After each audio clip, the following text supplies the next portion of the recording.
اس لیے کہ یہ رمضان کے روزے افطار کرنے کے بعد، افطار سے مراد یہ ہوتا ہے روزے چھوڑنے کے بعد، روزے مکمل کرنے کے بعد یہ صدقہ فرض ہوتا ہے۔ بعض کے نزدیک فرض ہے، بعض کے نزدیک واجب ہے، اور بعضوں کے نزدیک سنت موقظہ ہے، لیکن اس کا وقت وہ رمضان کے بعد ہے۔ رمضان کے بعد جیسے ہی عید کا چاند نظر آتا ہے، یعنی شوال کا چاند نظر آتا ہے،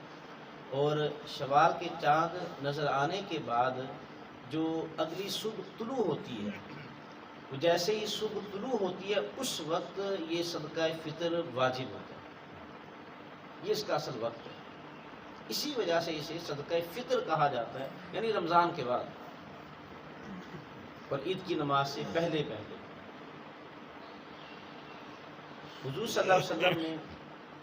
ارشاد فرمایا کہ یہ صدقہ فطر ہر مسلمان عاقل بالغ آزاد پر یہ لازم ہے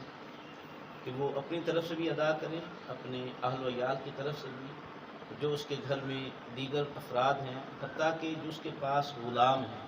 جو کام کرتے ہیں، ان کی طرف سے بھی وہ مالک ادا کرے گا۔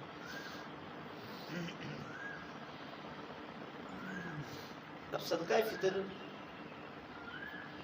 امام مالک علیہ الرحمہ آپ کہتے ہیں کہ یہ فرض ہے، امام شافعی علیہ الرحمہ کا بھی یہی مذہب ہے، امام اعظم ابو حنیفہ علیہ الرحمہ، یعنی ہم سب حنفی ہیں،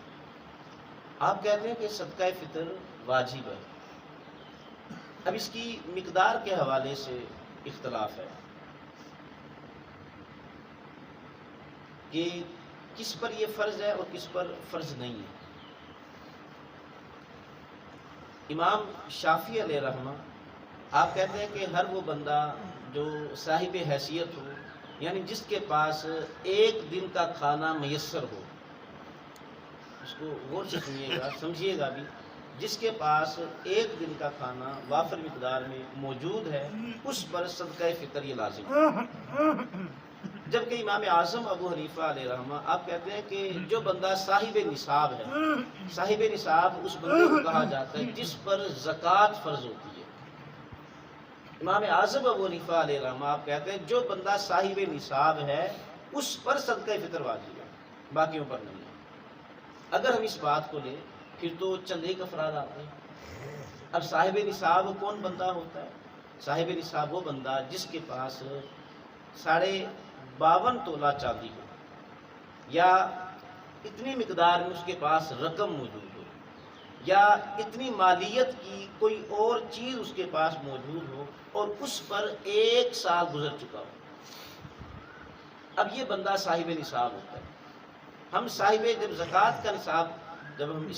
اس معاملے پر بات کریں تو ہم پھر سونے کا نصاب نہیں لیتے، کیونکہ ہر آدمی کے پاس اتنا سونا 7.5 تولہ سونا نہیں ہوتا۔ اگر اس کا حساب لے لیں پھر تو پھر کوئی بھی زکوٰۃ نہ دے، چند ایک افراد جو امیر طبقہ ہے وہ وہی زکوٰۃ دے گا، باقی لوگ نہیں دیں گے۔ تو اس وجہ سے ہم جب زکوٰۃ کی بات کرتے ہیں تو یہاں پر ہم نصاب چاندی کا لیتے ہیں، کیونکہ اتنی مالیت کئی آدمیوں کے پاس ہوتی ہے، یا تو اتنی مقدار میں چاندی ہو، یا 52.5 تولے چاندی کی جتنی رقم بنتی ہے اتنی رقم بندے کے پاس ہو، یا اتنی ہی مالیت کی کوئی اور چیز اس کے پاس ہو اور اس پر 1 سال گزر چکا ہو، یہ بندہ صاحب نصاب ہوتا ہے اور اس پر زکوٰۃ فرض ہوتی ہے 2.5% نکال۔ تو امام اعظم ابو حنیفہ علیہ الرحمہ آپ کہتے ہیں کہ جو بندہ صاحب نصاب ہے اس پر صدقہ فطر واجب ہے، لیکن امام مالک، امام شافعی آپ فرماتے ہیں کہ جس بندے کے پاس ایک دن کا کھانا میسر ہو اس بندے کے اوپر صدقہ فطر واجب ہے۔ بہرحال ہم یہاں پر اس معاملے میں ہم امام شافعی علیہ الرحمہ، امام مالک علیہ الرحمہ آپ کے قول پر عمل کریں گے، تاکہ غرباء کو اپنی ان خوشیوں میں جس قدر زیادہ ہو سکے انہیں اپنے ساتھ شامل کیا جائے۔ اب یہ صدقہ فطر گھر کے اندر جو سربراہ ہوتا ہے اس سربراہ پر بیوی کا بھی، اپنے بچوں کا، یا ان کے گھر میں کوئی مہمان آیا ہوا ہے اس کی طرف سے ادا کرنا، وہ سربراہ پر وہ یہ ہوتا ہے کہ وہ سب کی طرف سے ادا کرنا۔ اب اس کی مقدار کتنی ہے؟ رسول اللہ صلی اللہ علیہ وسلم کے زمانہ میں چونکہ گندم اس وقت اتنی عام نہیں تھی، اس وقت کھجوریں عام تھیں، یہ کشمش میوہ عام تھا،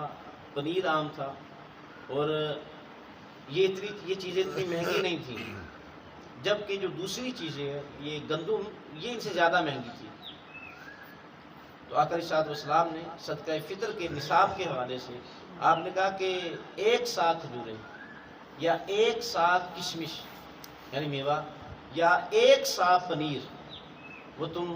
ایک بندے کی طرف سے صدقہ فطر ادا کرو۔ اب 1 سا یہ عرب کا ایک پیمانہ تھا اور یہ 4.5 کلو کے برابر اس کا وزن ہوتا تھا۔ اور پھر ایک اور روایت میں فرمایا کہ جو شخص گیہوں یعنی گندم صدقہ فطر دینا چاہتا ہو تو وہ آدھا سا گندم صدقہ فطر ادا کرے،